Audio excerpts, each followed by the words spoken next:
our beautiful home of Rotorua, and indeed here to a beautiful living village of Te Whakarewerewatanga, Te Tūngao, Te Opetaua Awahiao, but better known to you as Haka. Now we begin this afternoon's cultural experience in true Maori style. It begins with the pohiri, or the welcoming ceremony, for you the visitors to the land of we the Maori people. So first you're going to see one of our male warriors coming through one of these doorways here, making his way on stage, brandishing his weapon. He will manipulate this weapon up and around the body and also creating facial gestures you'll most likely see throughout the duration of the show. Once he has completed, he is simply clearing away the pathway for my oncoming family, who will then grace the stage, and then a welcoming call will take place by one of our beautiful maidens. She highlights the part that our warrior comes out here. He will turn around, slapping his thigh. That's the signal out to our maiden it is time for a welcoming call and that there's an oncoming tribe nearing us. So simply, she's going to call to acknowledge the land, our ancestors, as well as you, the visitors here today. You get a wonderful view of my family, who will then grace the stage and perform for you that haka pohiri. Once that is completed, we still are undergoing some formality parts, so then you will hear a speech of welcome take place by one of our warriors. In his speech of welcome also, it's alright, honestly, it's okay. If our children are going to run anywhere, they're more than welcome to run on stage and be part of it, okay? It's one way that we try and teach younger ones to retain our culture, so you're alright. Getting back to where I was, folks. Now, as once that is completed, our warrior will do that speech of welcome, and then we complement him with an ancient chant led by one of our beautiful maidens. Then we get into our entertainment proper level performing for you a breakable items or songs, games and dance. This is pretty much the fun part of our show, so we open up with a waiata aring or hand action song. We all notice this hand feature here. Would you all like to raise your hands and giving them a pull or a shake? This is what we call witty. So nice and loud for me, everyone. Witty. Witty. Witty. Witty. Witty, we believe where there is movement, there is life. Thus bringing life to the words throughout our song. Another unique way that you'll see my family depict and tell our pastime stories. You may now put those beautiful witties down. Thank you very much. We then move along to my favourite instrument, which is this implement here known as the poi. So would you all like to repeat after me? Poi! Poi! Poi! Poi! Now, here in Hawaii they eat the poi, but here we feed it to the back of the palm of the hand to denote different sound and rhythm. Another unique way that you'll see our beautiful maidens depict the smaller birds or insects in full flight. In days of old, it was actually utilised by our male folk to help supple the wrist for the use of our hand-held weapons. But we, the maidens, thought they looked rather ridiculous. We thought we'll adapt this skill to add, of course, grace and beauty. No offense, guys. We'll then move along to my favourite pastime games, featuring for you first is the Tirako with long stick. Move it up and around the body and have full flexibility and dexterity. How about giving our warrior a round of applause? Our warriors now come forward to demonstrate for you the short stick games. Would you all like to give this word a try? Ti torea. Ti torea. Awesome. Short stick games pass from player to player to enhance eye and hand coordination. Now the object of the game is to not do that and not drop a stick, but that's okay. Hopefully throughout the show we will do a better job. Thank you. Before we get started, we would now like to introduce you all to an informal greeting. If you would like to repeat after me, Kia ora! Kia ora! Kia ora! Kia ora! Kia ora means various things, folks. It means hello, thank you, goodbye, but in its true essence, it means good health to you. So throughout the duration of the show we have for you this afternoon, you may hear my family on stage call out kia ora. It'll be nice and kind if we hear that loud response back, alright? We are your performing group, Te Ropi Te Pākira, and what my family do thrive on is plenty and plenty of applause. So with that being said, please sit back, relax and enjoy the show and welcome my family Te Pākira with a thunderous applause. Kia ora!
Piki mai rā, kake mai rā, ho mai te wai ora kia hauru e tū. Tāki wai, tāki wai, tāki wai ora e, ti hei. Tika te mitua tei ki te atua, nāna I hamanga mea katoa. Ma gloria ki tonei ngā tapu. Te whare e tū nei me te whaia, papa tōne koe hora. Tu whakahihi mai, takoto hora mai rā. Ki te umamata koe he ki te pō. O kia tuki Hawaii ki nui, Hawaii ki roa, tira ki Hawaii ki pāmāmao. Kia koutou te kanohi oranga, manihiri tūwarangi tūwaranga. Nau piki mai, nau take mai, ki te whakarewarewa tanga te tūnga te ope taua wāhi ao. Ane mātou te ropu te pākira, e tūnei e mihine kia koutou I tēnei wā. No reira, are mai o taringa, pikare mai o nā whatu. Tēnā koutou, tēnei mātou, tēnā tata katoa, hewa!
maybe a sniffle too, or maybe nothing. But for now, we would like to slow the pace down and share with you all one of New Zealand's most popular Maori love songs, entitled Pokare Kareana. Now the story tells about two of our most illustrious ancestors who resided in our area several hundred years ago. So beautiful chief Tene Moa, who resided on the eastern shores of Lake Rotorua at a small village called Ōwhata. There was also a handsome warrior named Tūpanekai who lived out in the middle of our lake on the island they called Mokoia. Now these two, they met at a tribal gathering, falling instantly and deeply in love. Unfortunately, due to tribal and social reasons, their love was forbidden. But we all know love will always prevail, and in the story it certainly did. Tene Moa could bear their separation no longer, so she crept down to the lake's edge of Lake Rotorua and disrobed, tying about her waist empty water calabashes for flotation. And she slipped into the cold dark waters of Lake Rotorua, swam to her lover, guided only by the sound of her lover's flute, that he set playing on his island home. Now they did reunite with who you see before you on stage. And our wonderful family members there is in our beautiful village, and the son of the many direct descendants of these two long ago mothers. So for your viewing pleasure, we have our own beautiful Hine Moa, a very own handsome Tūpanekai, singing for you all their beautiful, most popular Māori love song, Pokare Kareana. Go, go.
Just what will be there is what we call the Haka, or the Maori postural exercise.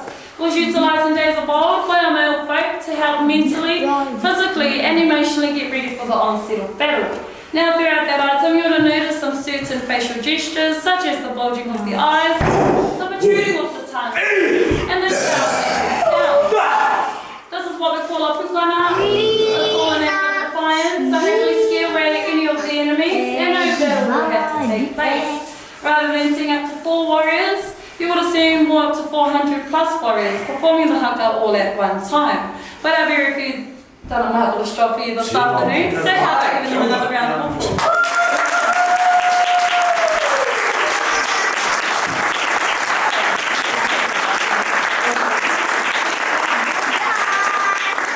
Oh well, we've come to a very fun part of our show where it's audience participation. So we, my family, are now going to teach you all your very own waitāringo and hand action song. Before we start, I do ask that you place all belongings to the side, and if you could all please stand.